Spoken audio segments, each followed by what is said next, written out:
Hello guys, welcome back. അപ്പോൾ നമ്മളിന്ന് കോട്ടമല ബസ്സിൻ്റെ വിശേഷങ്ങൾ കാണിക്കാൻ പോവാണ് കേട്ടോ. കോഴിക്കോട് നിന്നും മൈസൂർ വരെ പോകുന്ന ബസ്സാണ്. നീണ്ട 6 വർഷങ്ങൾക്ക് ശേഷമാണ് കേട്ടോ ഈ ഒരു സർവീസ് പുനരാരംഭിച്ചത്. SRS ആയിരുന്നു അവസാനമായിട്ട് ഈ ഒരു സർവീസ് നടത്തിയിരുന്നത്. പിന്നീട് കോവിഡിന് ശേഷം സർവീസ് പുനരാരംഭിച്ചിട്ടുണ്ടായിരുന്നില്ല. ഇപ്പം SRSൻ്റെ കയ്യിൽ നിന്നും കോട്ടമല ഈ ഒരു ബസ് സർവീസ് ഏറ്റെടുക്കുകയായിരുന്നു കേട്ടോ. SRSൻ്റെ ആ ഒരു ബസ് തന്നെയാണ് കേട്ടോ ഇവർ കോട്ടമലയായിട്ട് തന്നെ ഓടുന്നത്. അങ്ങനെ നമ്മൾ രാവിലെ 7:30 ട്രിപ്പിന് നമ്മൾ കയറി ഇതേ പുറപ്പെട്ടിട്ടുണ്ട്. രാവിലെ 2 ട്രിപ്പാണ് കോഴിക്കോട് നിന്നും മൈസൂരിലോട്ടുള്ളത്. ഒന്ന് 7:30-നും ഒന്ന് 8:30-നും. നിലവിൽ കോഴിക്കോട് ജില്ലയിൽ ഇൻ്റർസ്റ്റേറ്റ് പെർമിറ്റോടുകൂടെ സർവീസ് നടത്തുന്ന 2 ബസ്സുകളിൽ ഒന്നാണ് കേട്ടോ ഈ ഒരു കോട്ടമല എന്ന് പറയുന്നത്. മറ്റേത് നമ്മുടെ CWMS ആണ് കേട്ടോ, കോഴിക്കോട് ദേവാല റൂട്ടിലോടുന്ന ആ ഒരു ബസ്സിൻ്റെ വീഡിയോയും നമ്മുടെ യൂട്യൂബ് ചാനലിൽ ഓൾറെഡി നമ്മൾ ഇട്ടതാണ് കേട്ടോ.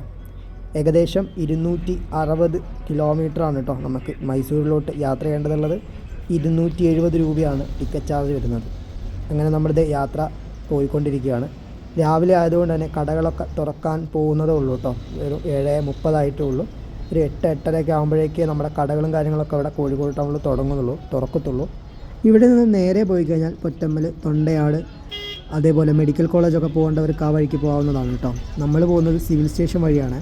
കോഴിക്കോട് നിന്നും വയനാട്ടിലോട്ട് 2 വഴികളാണ് കേട്ടോ ഉള്ളത്. ഒന്ന് മെഡിക്കൽ കോളേജ് വഴിയും മറ്റേത് സിവിൽ വഴിയും. നമ്മുടെ ബസ് സിവിൽ വഴിയാണ് കേട്ടോ പോകുന്നത്. കോഴിക്കോട് അരയിടത്ത് പാലം ബസ് സ്റ്റോപ്പിലോട്ട് എത്തിക്കൊണ്ടിരിക്കുകയാണ് കേട്ടോ. അരയിടത്ത് പാലത്ത് നിന്നും ഇടത്തോട്ടാണ് നമുക്ക് പോകേണ്ടത്. വലതുവശത്ത് കാണുന്നത് ബേബി മെമ്മോറിയൽ ഹോസ്പിറ്റലാണ് കേട്ടോ. അങ്ങനെ നമ്മളിത് ബൈപ്പാസിലൂടെ അങ്ങനെ പോയിക്കൊണ്ടിരിക്കുകയാണ്. അടുത്തത് നമ്മുടെ എരഞ്ഞിപ്പാലമാണ് കേട്ടോ. എരഞ്ഞിപ്പാലത്ത് നിന്ന് ഇനി നമ്മൾ തിരിയുന്നുള്ളൂ.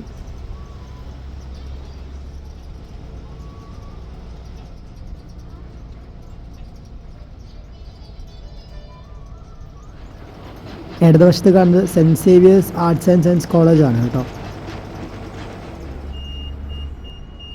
അങ്ങനെ നമ്മളിത് എരഞ്ഞിപ്പാലത്ത് എത്തിയിട്ടുണ്ട്. എരഞ്ഞിപ്പാലത്ത് നിന്നും നേരെ പോയാൽ ബാലുശ്ശേരിയിലോട്ടും ഇടത്തോട്ട് പോയാൽ കോഴിക്കോട് ടൗണിലോട്ടുമാണ്. നമുക്ക് വലത്തോട്ടാണ് പോകേണ്ടത്. സിവിൽ കുന്നമംഗലം വഴിയാണ് കേട്ടോ പോകുന്നത്.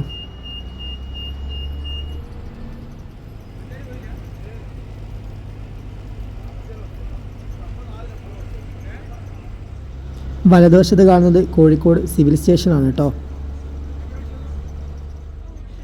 അങ്ങനെ നമ്മളിത് മലാപ്പറമ്പിലോട്ട് എത്തിക്കൊണ്ടിരിക്കുകയാണ് കേട്ടോ. മലാപ്പറമ്പിൽ നിന്നും ഇടത്തോട്ട് പോയി കഴിഞ്ഞാൽ കണ്ണൂരിലോട്ടും വലത്തോട്ട് പോയി കഴിഞ്ഞാൽ തൃശ്ശൂരിലോട്ടുമാണ്. നമ്മുടെ NH 66 മേലെ കൂടിയാണ് കേട്ടോ നമ്മളിപ്പോൾ പോയിക്കൊണ്ടിരിക്കുന്നത്. അങ്ങനെ നമ്മളിത് കുന്നമംഗലം സ്റ്റാൻഡിലോട്ടാണ് പോകുന്നത്. കുന്നമംഗലത്ത് ജസ്റ്റ് ആളെ കയറ്റി അല്ലെങ്കിൽ ഇറക്കാനുള്ള ടൈമേ ഉള്ളൂ.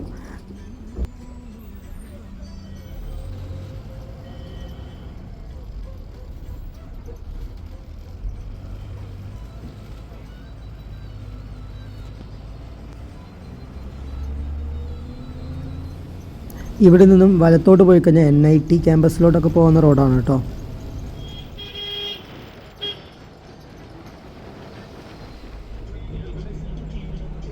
അങ്ങനെ 25 കിലോമീറ്റർ യാത്ര ചെയ്ത് നമ്മളിത് കൊടുവള്ളി ബസ് സ്റ്റാൻഡിലോട്ട് കയറിക്കൊണ്ടിരിക്കുകയാണ് കേട്ടോ. ഇവിടെയും വലിയ ടൈമൊന്നുമില്ല കേട്ടോ. മിക്ക സ്ഥലങ്ങളിലും ഈ ഒരു ബസ് ഇങ്ങനെ വീഡിയോ എടുക്കുന്നത് കാണാം കേട്ടോ ആൾക്കാർ.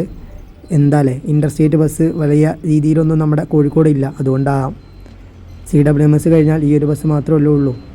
അങ്ങനെ നമ്മുടെ യാത്ര ആരംഭിച്ചിട്ടുണ്ട്. കൊടുവള്ളിയിൽ നിന്നും താമരശ്ശേരി അടിവാരം വഴിയാണ് കേട്ടോ പോകുന്നത്.